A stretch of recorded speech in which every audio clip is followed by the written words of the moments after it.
कर लेते हैं। वो कहते ये मेरा फेवरेट जो है ना हीरो है, कोई व्यक्ति लड़का कहता है। अब वो उसने कुछ लेना ना देना, उसकी एक्टिंग पिक्टिंग पे वो उस पर वैसे आसक्त हो गया। तो ऐसे ही आप जी के अंदर एक ये अवगुण है, और ये अवगुण अब गुण बन जाएगा। आपके अंदर गुरुदेव के एक एक वचन पर विश्वास होना चाहिए। आपकी बुद्धि नहीं भी काम कर रही है कि जो गुरुदेव वचन कर रहे हैं आप नहीं भी समझ पा रहे हो, तो आपको ये मन में नहीं आना चाहिए ये ऐसा नहीं हो सकता, तो फिर आप परमात्मा से जुड़े नहीं हो। और पुण्यात्मा नकली संतों ऋषियों ने इसी का नाजायज फायदा इन श्रद्धालुओं का उठाया कि गुरु जी के वचन पर अविश्वास नहीं होना चाहिए। लेकिन वो नकली गुरु नहीं थे, उन्होंने उस भावना का नाजायज फायदा उठा करके पूरे ग्रुप को काल के मुंह में भेज दिया, करोड़ों की संख्या भेज रही। और नियम यही है कि गुरु जो बोलेगा वो वचन सही होंगे, वो रोंग नहीं हो सकते। लेकिन वो नकली गुरु थे, उनके नकली वचन थे, और श्रद्धालुओं ने उनको ओरिजिनल गुरु मान कर और उनके वचनों को सत्य मान लिया। यहाँ मार खा गए। और आज आपने इतने प्रमाण देखकर जो दास आपको दिखा रहा है, और जितने भी वचन बोलता है वो प्रमाण के सिवाय नहीं होते। भले ही प्रमाण कभी ना दिखा पाऊं तो ये समझ लेना चाहिए कि फाइनल है जो दास बोल रहा है। अब आपका अंतःकरण बहुत मलिन हो चुका है ये गलत ज्ञान सुनकर। अब वो कहीं ना कहीं छींट थोड़ी बहुत रह जाती है हमारे अंदर, उस मैल की, उस अज्ञान की। इस ज्ञान के सुनने से फिर धीरे धीरे वो परत आपकी खत्म होती चली जाती हैं, फिर भी थोड़ी बहुत रह जाती है। तो अभी आप स्पष्ट नहीं हुआ आपका अंतःकरण, उसको स्वच्छ करो। तो गुरु जी के वचन पर आप जी को कोई ऑब्जेक्शन नहीं होना चाहिए। और यदि आप किसी दूसरे में दोष देख रहे हो वो आपके अंदर विद्यमान है। जैसे एक चोर के घर एक राह चलता शरीफ व्यक्ति रुक गया, उसने ना पता था चोर है। अब वो व्यक्ति वहां रात्रि में विश्राम किया, सो गया, और चोर जागता रहा कि कहीं ये रात ने उठ कर चोरी ना कर ले। और वो भला भद्रपुर शाम को सोया था वो सजन, और सुबह उठा आराम थे, क्योंकि उसमें वो दोष था ही कोई नहीं। अब वो चोर सारी रात जागता रहा क्योंकि उसमें वो दोष था कि कहीं चोरी ना कर ले। तो पुण्यात्मा, हम अपने अवगुणों को जो आप हमारे अंदर है, हम अवश्य दूसरे में देखेंगे, यू ऐसे क्यों देख रहा है, यू ऐसे क्यों चल रहा है, ये वहां कैसे बैठा था। तो ये दोष आप जी में विद्यमान हैं। तो वो दोष जिसमें नहीं होंगे उसके अंदर ये दोष, ये विचार उत्पन्न नहीं होते। तो ऐसे ही जब आप अपने गुरुदेव के अंदर निर्दोष दृष्टि से देखने लग जाओगे, किसी भी प्रकार का आपके मन में न्यून भी नहीं आवे कभी, बहुत प्रकार के दोष है काल जो आपको दूर करने के लिए प्रयोग करता है, गुरुदेव से दूर करने के लिए, तो उन सब से आपने बचना है और एक भक्त की तरह अपने इस जीवन को सफल करना है। तो कहने का भाव ये था कि जब आपका समय पूरा होगा या आपकी भक्ति पूरी होगी, समय आपकी आयु मालिक बढ़ा सकता है यदि आपकी लगन सच्ची होगी। वैसे तो आप ये भी एक आधी घटना देख रहे हो कि कोई भगत था, उसकी मृत्यु होगी। वो भगत नहीं रहा था, ना भगत होता मृत्यु कैसे हो जा 40 साल की उम्र में, क्योंकि परमात्मा ने देख लिया कि अब ये ज्ञान तो ग्रहण हो गया, और ज्ञान ग्रहण होने के बाद भक्ति भी कर रहा है। लेकिन कुछ दिनों के बाद क्या होता है कि मैंने आपको कल भी बताया था कि आपके जो सुख गणे हो जाते हैं, तो उस सुख में एकाध आप जो है मर्यादा का उल्लंघन कर जाते हो, लोक लाज में आके। और आपको कोई घटना भी नहीं घटती, आपको कोई हानि भी नहीं होती, तो आपके हौसले बढ़ते चले जाते हैं और आप परमात्मा से दूर हो लिए, क्योंकि आपके अंदर कोई दोष था पहले, उस दोष से आपका कनेक्शन कट गया और फिर आप गलतियों पर गलती भी कर रहे हो, नियम भी तोड़ रहे हो, फिर भी हानि नहीं हो रही। उसका कारण क्या होता है?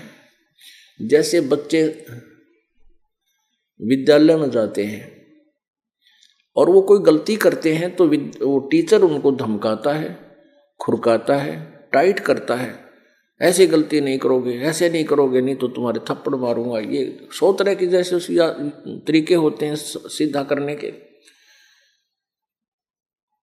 और जब वो बच्चे टीचर के द्वारा उनको धमकाया जाता है, खुरकाया जाता है और आगे से वो अपना कार्य ठीक कर कराते हैं और सुधर कराते हैं, तो सफल हो जाते हैं, वो सफल हो जाते हैं।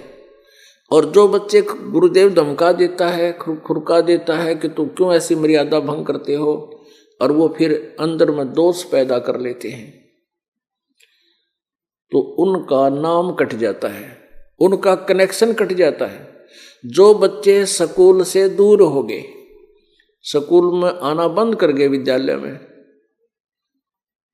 तो फिर वो चाहे गधा पर बैठ कर घूम रहे हों, चाहे कहीं कुछ भी बकवाद उपवाद कर रहे हों, टीचर का उससे कोई लिंक नहीं रहता।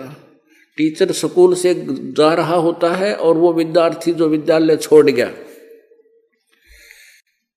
अपनी नालायकी से, और वो कहीं शरारत कर रहा था, टीचर नहीं छेड़ता उसको, बोलता भी नहीं, क्योंकि उसके वो ट्रीटमेंट में कोई नहीं। तो पुण्यात्माओं, आप जब तक आपका मार्ग सही जुड़ा रहेगा परमात्मा से, नियम जुड़ा रहेगा, कनेक्शन जुड़ा रहेगा, तो आपको झटके लगेंगे। आप जरा सी भी कोई ऊक चूक करने की चेष्टा करोगे, आपको तुरंत झटका लगेगा, आप सावधान रहोगे। और ऐसा नहीं हो रहा है और आप गलती भी कर रहे हो, तो सोच लेना कि आपका कनेक्शन कट गया, आपका नाम कट चुका है भगवान के दरबार से।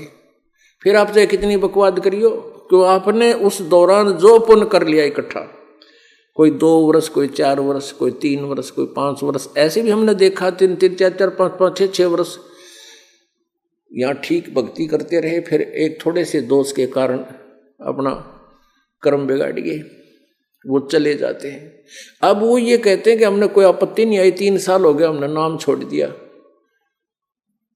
अपने आत्माओं, ये सारा रहस्य जब आपका समझ में आ जाओगा, फिर ना ये बात आपके मुंह पाव है। अब जैसे आपने 2-3 वर्ष जो भी सत्साधना की, वो पुण्य आपके डिपॉजिट हो गए। और ये कल आपको बताया था कि एक श्वास उस श्वास की कीमत कितनी है, सतनाम की। सतनाम पालड़ रंगोरी हो, 14 लोग चढ़ावे राम रंगोरी हो, 3 लोग पासिंग धरे रंगोरी हो, तो ना तुला तुलाया राम रंगोरी। तो उन्होंने मर्यादा में रहते हुए और सच्ची श्रद्धा इस दास में और भगवान में रखते हुए जो सत साधना, सच्चे नाम, वो नाम के जाप करे, धन या दान किया, तो वो पुण्य आपके इकट्ठे हो गए, वह कमाई बन गई। अब वो कमाई आपको हो सकता है 100 वर्ष भी ना समाप्त हो, और आप कति भक्ति भी ना करियो चाहे, और चाहे वो मंत्र जाप भी करते रहियो जो दास ने दे रखे, उन मंत्रों का फिर आपको कोई लाभ नहीं मिलेगा, क्योंकि आप का कनेक्शन कट चुका है। और आप ये सोच रहे हैं मैं गुरुजी के दर्शन करने भी नहीं जाता, सत्संग में भी नहीं जाता है, और ना कोई दान धर्म कर रहा हूं, मेरे ठाठ हो रहे हैं। वो तो पिछला स्टॉक है आपका, और जिस दिन वो स्टॉक खत्म होगा फिर दिखाओगे तेरी दुर्गति हुई। ऐसे देखे हमने, 2-4 वर्ष नाम छोड़ गए थे, 4 वर्ष बाद आए और उनकी वह दुर्गति हो रही, फिर दोबारा नाम लिया, और 2-3 वर्ष तक उन पर कोई आपत्ति नहीं आई। तो पुण्यात्मा, इन सारे पॉइंटों को समझ के इन सब केंद्र बिंदुओं पर आपने बार बार विचार करते रहना होगा। इसलिए सत्संग में बुलाया जाता है, आपको ये याद दिलाई जाती है। तो जब आप यहां से शरीर छोड़ोगे तो आपको एक आवाज आवेगी आपके जाने पहचाने चेहरे की, और वो कहेगा कि गुरुजी आ गए। आप एकदम शरीर में से निकलकर बाहर आओगे। कहाँ है गुरुजी? को रहे आपको इस दास के रूप में परमेश्वर खड़े दिखाई देंगे। और फिर जैसे सोपन होता है ऐसा बन जाता है। कहाँ जा रहे हो? कि सत्संग है, गुरु जी जा रहे हैं, आजा चलना है। कि हाँ चलेंगे भाई। और बैठ के गाड़ी में और सतलोक को रवाना। सतलोक में जाकर देखेंगे वहां तो कई दिन बाद से याद आओगे हम मर गए। कई दिन बाद से याद दिवाओगे कि देख वो वहां था तू उस गंध में, अब यहाँ कहाँ आ गए? सतलोक में आ गए बापा। तो पुण्यात्माओं, परमात्मा की जो लीला है, परमात्मा जो हमें लाभ दे सकेगा उसके ये फार्मूले हैं। अब जैसे यहाँ हम देखते हैं कई सेवा में पेट भर उनको उठा के लाना पड़ेगा, आज दर्शन हो है गुरु जी, और वो पाछे तो आओगे आंख मसलते, क्यों अंधे खा के धड़ी पक्का सो जाए, उन्हें भगवान से क्या लेना देना। तो ये ऐसे व्यक्ति फिर यहीं रह जाएंगे, बेशक वो भगत दिखाई दें, जहाँ नाम भी ले रहे हैं और जाते हैं सत्संग में टाइम पास करने, ऐसा कोई लाभ नहीं। तो क्या बताते हैं, आए हैं सो जावेंगे राजा रंक फकीरे, एक सिंहासन चढ़ चले एक बंधे जात जंजीरे। अब मृत्यु तो हमारी भी होगी पर हम फिर ना मरे, और जो भक्ति नहीं करते वो असंख्यों बार मरेंगे और पता नहीं के जुल्म उनके ऊपर सितम होगा। बताते